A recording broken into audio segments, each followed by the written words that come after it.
YouTube! Today is the 25th of May, 2023. It is a Thursday, which means it is podcast time. I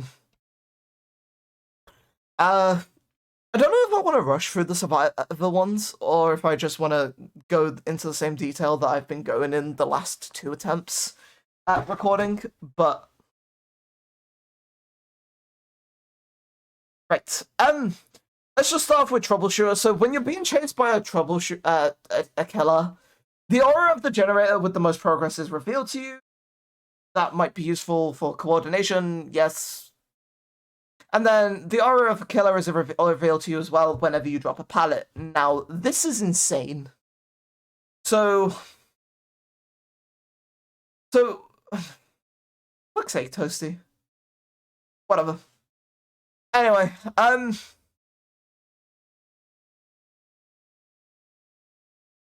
you know what? If you're watching this, feel free to leave a hi Toasty in the comment, in the comment section. And so this actually fully removes the ability of mind games because it's like I don't think I need to explain why, but yeah, that's actually fucking insane. And then this even lasts 10 seconds after you escape the killer. So it's like, if you really wanted to, you could probably do some weird pairings like this alongside Any Means Necessary, and, you can get, for 10 seconds at the very least, a little bit of free vision on the killer. Can't wait for those builds. Anyway, but yeah, that's that perk is insane. Made for this is just as OP, so we've got, when you're injured, so you gotta be injured for this to activate, you gain 3% movement speed, basically. That's what haste is, and that's half of hope. If you combine that with hope, and so if you're injured during the post 5 gens being completed, which shouldn't be too difficult, no offense to Survivor mains, it's like the fact that so many of you still die or whatever without that happening is actually insane. But anyway,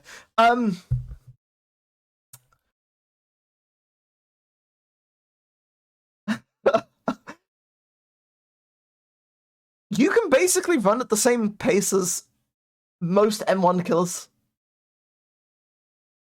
If you have this, if you're in the post 5 gen whatever phase and you have hope, you combine that with this, and assuming you're injured, you basically have the same movement speed as a killer. Like, and it's even worse if you also, combine that with fucking adrenaline or fucking sprint burst or whatever. Behavior. I mean, the only good thing is, it doesn't work when exhaustion is in effect, I guess. And also, the final thing is that for 10 seconds, you get borrowed time if you heal another survivor. If you complete a healing action, so that means rezzing someone off the ground or actually healing them. Why? What the Words cannot describe how schizo that is. Though, that could probably be paired with post-rework, Circle of Healing. I guess, off the top of my head. Maybe. A bunch of people that are injured one of them does most of the healing or whatever. If 3 people do that on one survivor, does that give, and if assuming they all have this, and assuming they're all injured, would that give all 3 of them 10 seconds of borrowed time? That's actually fucked.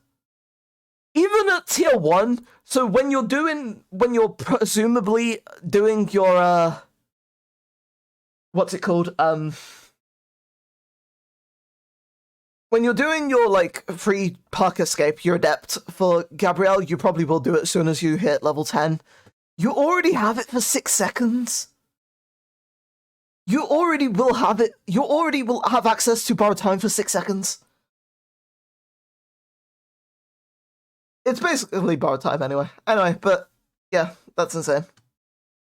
And then right after you tank your thingy, you can then also use thingy, but it would end it, of course. It would take away your 3% movement haste, but yeah, you could then technically use a whatever. But yeah, right, let's move on to Scavenger. As if the general schmetter wasn't enough. So if you're doing your adept for him. I think it's a him. Considering how left-leaning behavior are, it could be anything. But so assuming you're doing your adept for Mr.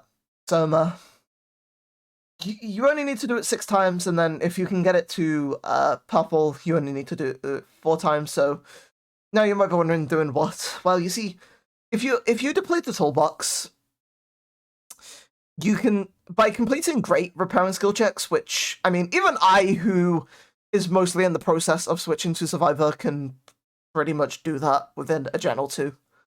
Easily. Especially if I do intentionally go for it. But yeah.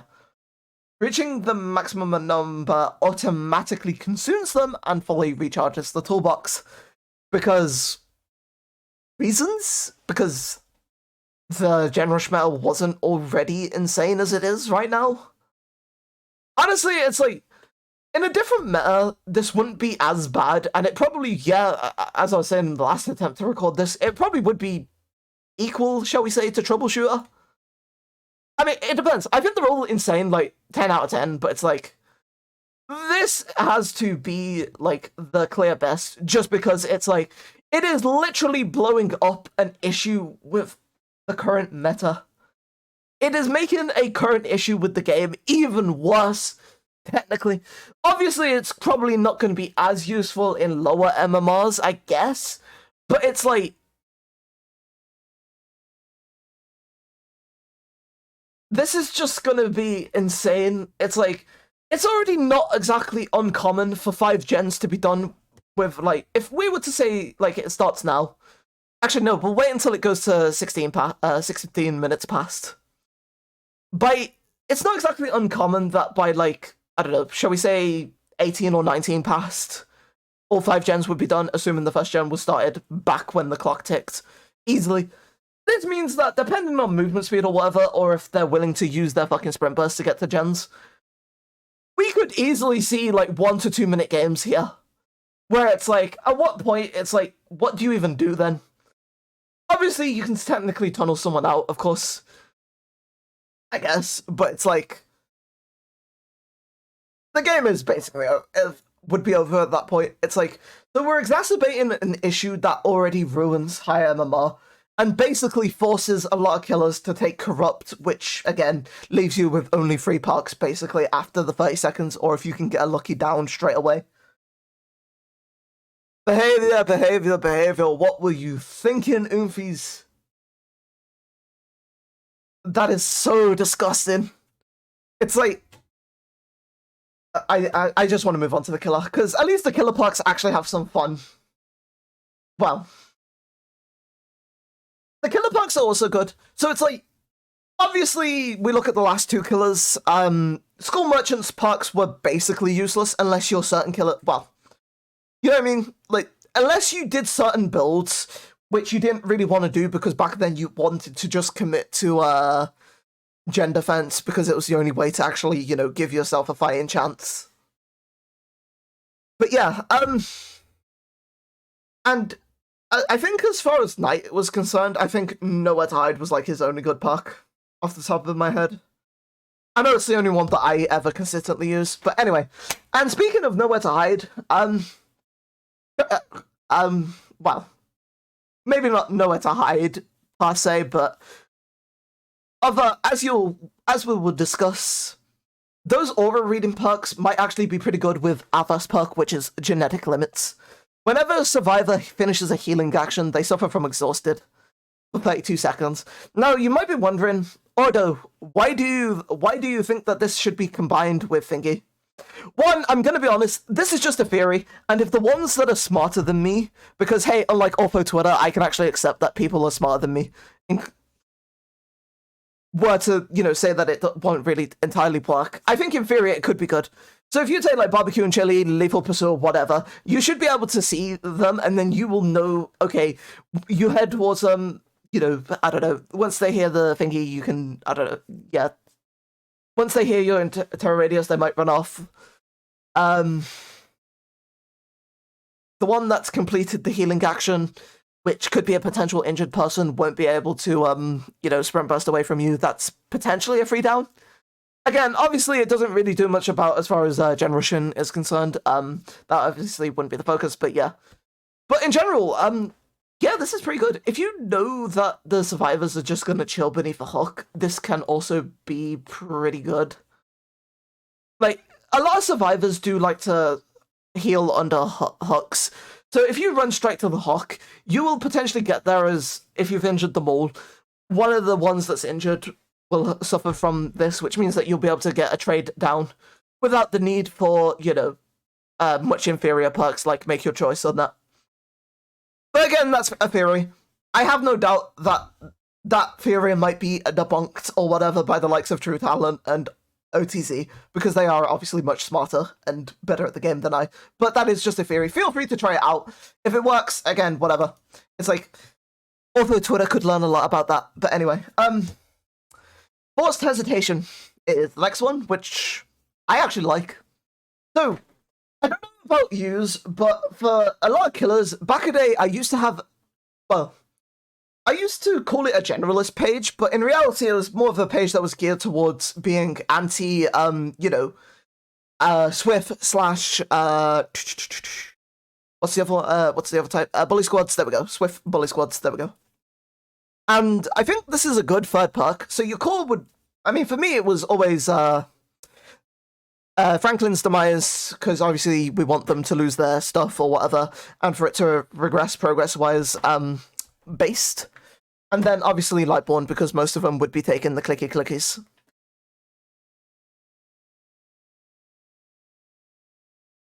And I feel like a third perk to be in that core would be forced hesitation. Now let's look. So whenever you down a survivor, by any means, so many killers can use this, all of the survivors within the 16-meter range suffer minus 15% hindered for 10 seconds.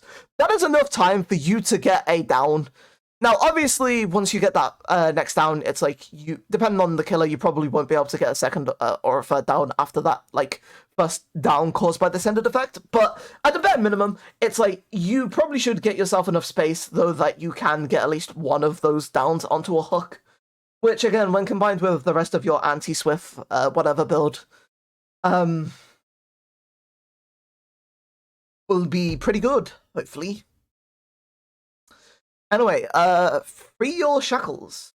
Free from your shackles, I mean, but anyway, we don't need to read that. Performing the damage generator action, so you've actually got one bomb, a generator, activates the next perk, which is called Machine Learning. Now, I'm gonna be honest, I think it's just a better version. I think it's a much, much better version of Surveillance. Upon its completion, you are granted the following effects for 30 seconds, after which thingy. So, actually, we need to go back a bit. So, you hit a generator, and then once you've hit a generator, the next generator you damage becomes compromised, because which means that you highlight its aura or whatever until it gets completed. Now, when it gets completed, and you know Survivor mains, so they're definitely going to complete gens, so you're basically guaranteed value for this. And I don't think it seems to have a cooldown, so it could actually be probably the best in general. Maybe. Anyway, so for 30 seconds, you get undetectable. Okay. That's pretty good. This means that you don't have to take a speed slow or whatever if you're picking that. I love playing pig, so I'm definitely going to be adding machine learning to my pig build. And you get 7% haste. Now, are you an M1 killer that's tired of getting hit by survivors that are taking hope and all that? That 7% haste could help you. Obviously, maybe not with hope.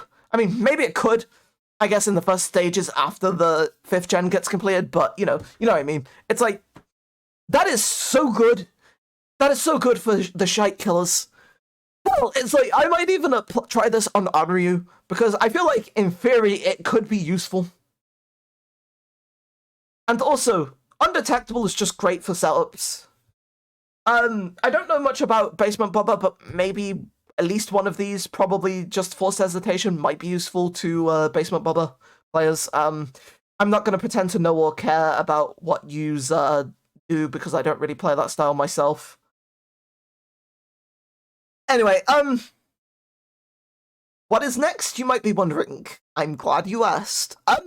Next up on the list is things to talk about. This podcast episode is going to be the base kit deliverance is how I'm going to refer to it as, but it's not quite because it's both more OP and fairly weaker than normal deliverance. So it's more OP because it also works when you're second stage, but it's also less OP because the killer can control it by just leaving the 60 meter, I think, range it is.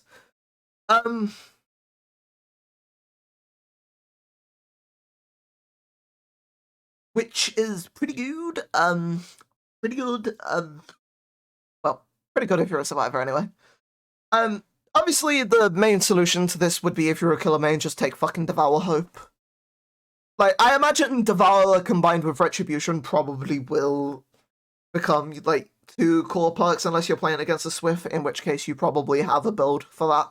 Obviously, I've named potentially 3 of my perks for it. But yeah, that's that. Depending on things in the future. Actually, no, I'm not even going to say depends because I can't guarantee anything, and I don't want people to have false hype. But I'm going to end this here. 16 minutes is surprisingly insanely long for a podcast episode. It's nice to see free killer perks being pretty good. I think most killers should get decent value. Obviously, due to the Gen Rush meta, I don't think you really want to try the Aura Reading build, but in theory, you could technically do it. In theory, you could do it with a genetic weakness or whatever it's called. Oh, limits, whatever. Anyway, thank you all for watching. This has been Ordotsar. Don't forget to leave a high toasty. I don't think he'll ever see it, but, you know, just in case he ever decides to stop by Lamau. Peace.